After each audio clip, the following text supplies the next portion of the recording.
ওই তো লক্ষ ছেলে মেয়ে নাতি নাতনি দামাল, সবুজ দ্বীপের মতো মাঝখানে সুফিয়া কামাল।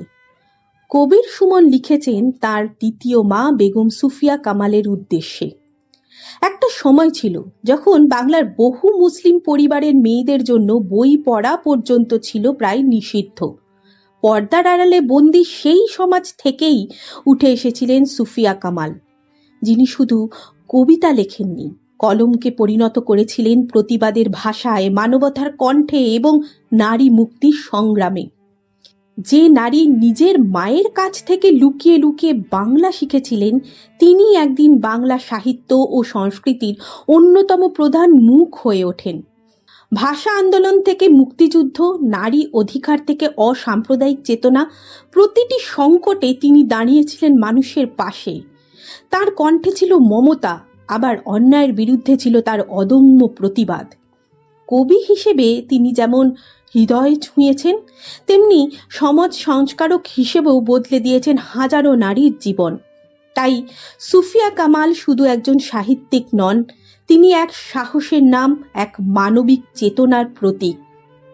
আজকের এই ভিডিওতে আমরা জানব বেগম সুফিয়া কামালের সংগ্রাম, সাহিত্য, আন্দোলন এবং এক অসাধারণ জীবনের অজানা কাহিনী। বেগম সুফিয়া কামাল বাংলাদেশের একজন প্রথিতযশা মহিলা সাহিত্যিক। মূলত কবি হিসেবে বিখ্যাত হলেও বাংলা ভাষা, নারী অধিকার ও অসাম্প্রদায়িক চেতনার সংগ্রামে তিনি ছিলেন বাংলাদেশের অন্যতম নৈতিক কণ্ঠস্বর। তাঁর লেখা সাঁঝের মায়া কাব্যগ্রন্থের মাধ্যমে তিনি সাহিত্য মহলে পরিচিতি পান। এই কাব্যগ্রন্থটির ভূমিকা লিখেছিলেন কাজী নজরুল ইসলাম। 1911 সালের 20 জুন বরিশালের শায়েস্তাবাদ জমিদার পরিবারে সুফিয়া কামালের জন্ম হয়। বাবা সৈয়দ আব্দুল বারী পেশায় ছিলেন উকিল, মা সৈয়দা সাবেরা খাতুন ছিলেন গৃহিণী। সুফিয়ার ঠাকুরদা খান বাহাদুর নবাব সৈয়দ মীর মোয়াজ্জেম হোসেন শায়েস্তাবাদের জমিদার ছিলেন। সুফিয়ার তখন 7 বছর বয়স যখন তাঁর বাবা পরিবার ত্যাগ করে সুফি সাধক হয়ে যান। সুফিয়া কামালের প্রথম স্বামী সৈয়দ নিয়াল হোসেন সম্পর্কে তার মামাতো ভাই ছিলেন। সুফিয়া কামালের শিক্ষা, সাহিত্য চর্চা এবং কর্মজীবনে বিশেষ অবদান ছিল তার স্বামীর। তাদের এক মেয়ে আমেনা আক্তার। প্রথম স্বামী সৈয়দ নেহালের মৃত্যু হলে দ্বিতীয় বিয়ে করেন সুফিয়া কামাল। দ্বিতীয় স্বামীর নাম কামাল উদ্দিন আহমেদ। তাদের 4 সন্তান: সুলতানা কামাল, সৈয়দা কামাল, সাহেদ কামাল ও সাজেদ কামাল। গোঁড়া মুসলমান পরিবারে বড় হওয়ার কারণে প্রাতিষ্ঠানিক শিক্ষা লাভের সুযোগ থেকে বঞ্চিত থেকে যান তিনি। তাদের পরিবারে উর্দু ভাষার প্রভাব ছিল প্রবল। পরিবারের মেয়েদের আরবি, ফার্সি ভাষা শিক্ষার ব্যবস্থা থাকলেও বাংলা শেখার কোনো ব্যবস্থা ছিল না। বেগম সুফিয়া কামাল মূলত তার মায়ের কাছেই বাংলা শিখেছেন। 1923 সালে মাত্র 12 বছর বয়স থেকে বেগম সুফিয়া কামালের সাহিত্য চর্চায় হাতেখড়ি হয়। তার প্রথম গল্প সৈনিক বধূ বরিশালের তরুণ পত্রিকায় প্রকাশিত হয়। 1925 সালে বরিশালে মহাত্মা গান্ধী এলে তার সঙ্গে বেগম সুফিয়া কামাল দেখা করেন। সুফিয়া জানতেন গান্ধীজি চরকাকে পরাধীনতা থেকে মুক্তির একটি অন্যতম গুরুত্বপূর্ণ হাতিয়ার হিসেবে দেখতেন। গান্ধীজির হাতে তাই তিনি নিজের হাতে চরকায় কাটা সুতো তুলে দিয়েছিলেন। 1926 সালে সুফিয়া তার প্রথম স্বামী সৈয়দ নিয়াল হোসেনের সঙ্গে কলকাতায় আসেন এবং বেশ কয়েকজন বিশিষ্ট বাঙালি ব্যক্তিত্বের সঙ্গে তাঁদের সাক্ষাৎ হয়, যাদের মধ্যে কাজী নজরুল ইসলাম, রবীন্দ্রনাথ, বেগম রোকেয়া ছিলেন অন্যতম। কাজী নজরুল সুফিয়ার কবিতা পড়ে এতটাই মুগ্ধ হয়েছিলেন যে তিনি সুফিয়াকে তাঁর কবিতাগুলি পত্রিকায় প্রকাশের জন্য তাকে উৎসাহ দেন। 1926 সালে সওগাত পত্রিকায় বেগম সুফিয়া কামালের প্রথম কবিতা বাসন্তী প্রকাশিত হয়। 1929 সালে সুফিয়া কামাল বেগম রোকেয়া প্রতিষ্ঠিত মুসলিম মহিলা সংগঠন আঞ্জুমান ই খাওয়াতিন ই ইসলামে যোগ দেন। এই সংগঠনটি মূলত কলকাতার বস্তি অঞ্চলের নারীদের শিক্ষা ও সামাজিক সংস্কারের বিষয় নিয়ে কাজ করত। বেগম রোকেয়ার মৃত্যুর পর মুসলিম নারী শিক্ষা ও সমাজ সংস্কারের আন্দোলনকে এগিয়ে নিয়ে যাওয়ার ক্ষেত্রে সুফিয়া কামাল গুরুত্বপূর্ণ ভূমিকা পালন করেন। নারী জাগরণ ও নারীদের সাংস্কৃতিক অংশগ্রহণ বৃদ্ধিতে তিনি আজীবন কাজ করেছেন। 1937 সালে প্রকাশিত হয় তাঁর উল্লেখযোগ্য গল্প সংকলন কেয়ার কাটা।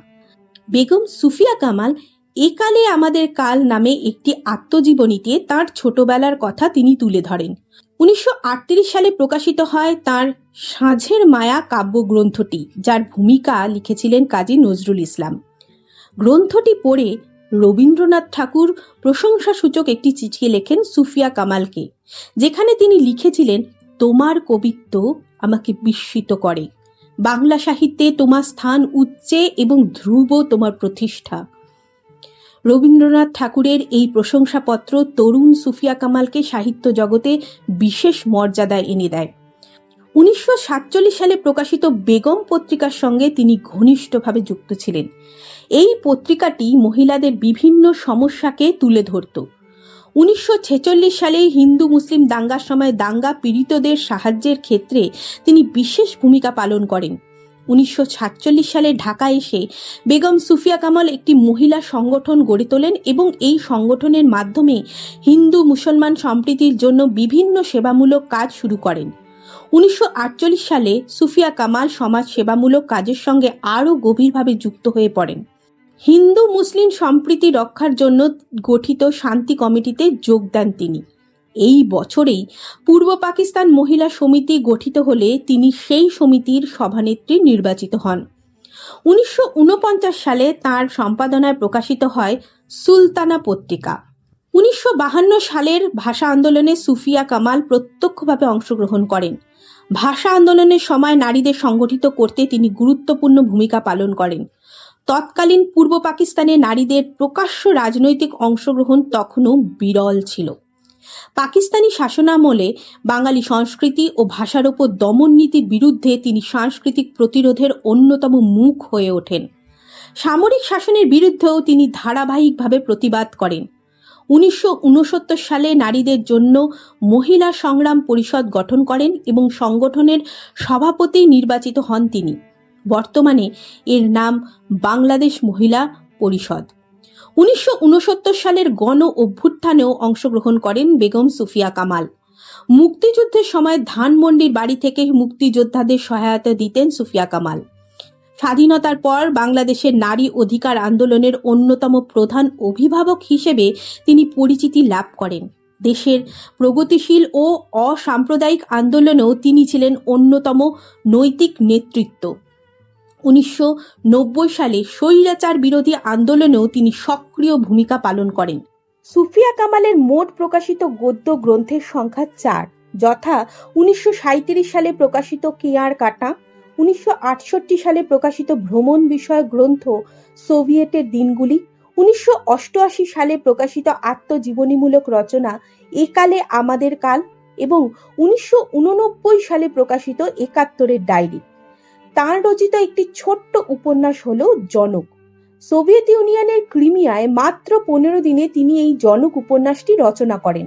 এছাড়া তাঁর রচিত উল্লেখযোগ্য গ্রন্থগুলির মধ্যে রয়েছে মায়া কাজল, মন ও জীবন, উত্তপ্ত পৃথিবী, অভিযাত্রিক ইত্যাদি। তিনি শিশু ও কিশোরদের জন্য সাহিত্য রচনা করেছেন।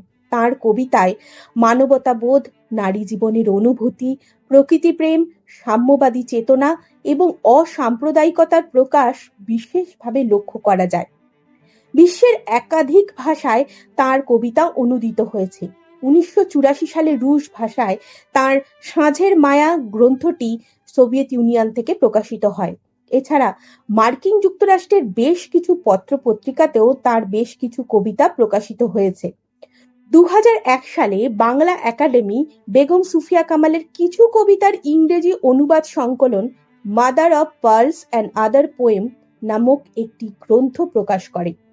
2002 সালে বাংলা একাডেমি থেকেই সুফিয়া কামালের রচনা সমগ্র প্রকাশ পেয়েছে। বেগম সুফিয়া কামাল সাহিত্যে তার বিশেষ অবদানের স্বীকৃতি স্বরূপ অসংখ্য পুরস্কার ও সম্মাননা লাভ করেছেন। 1961 সালে তাকে পাকিস্তান সরকার তাগমা-ই-ইমতিয়াজ পুরস্কারে সম্মানিত করে, কিন্তু 1969 সালে বাঙালিদের উপর হওয়া অত্যাচারের প্রতিবাদে তিনি এই পুরস্কার ত্যাগ করেন। 1962 সালে বাংলা একাডেমি পুরস্কার, 1976 সালে 21 পদক, 1995 সালে জাতীয় কবিতা পরিষদ পুরস্কার। এছাড়া women's federation for world piece Chris Begum Rokeya পদক, দেশবন্ধু চিত্তরঞ্জন দাস স্বর্ণ পদক, স্বাধীনতা দিবস পুরস্কার, সোভিয়েত ইউনিয়নের লেনিন সেন্টেনারি জুবিলি পুরস্কার এবং চেকোস্লোভাকিয়া মেডেল সহ একাধিক পুরস্কার লাভ করেন। 1999 সালের 20 নভেম্বর ঢাকায় বেগম সুফিয়া কামালের মৃত্যু হয়। বেগম সুফিয়া কামালের মৃত্যুর পর তাকে পূর্ণ রাষ্ট্রীয় মর্যাদায় সমাহিত করা হয়। বাংলাদেশি নারীদের মধ্যে তিনি প্রথম এই সম্মান লাভ করেন। তার মৃত্যুতে বাংলাদেশ জুড়ে গভীর শোকের ছায়া নেমে আসে।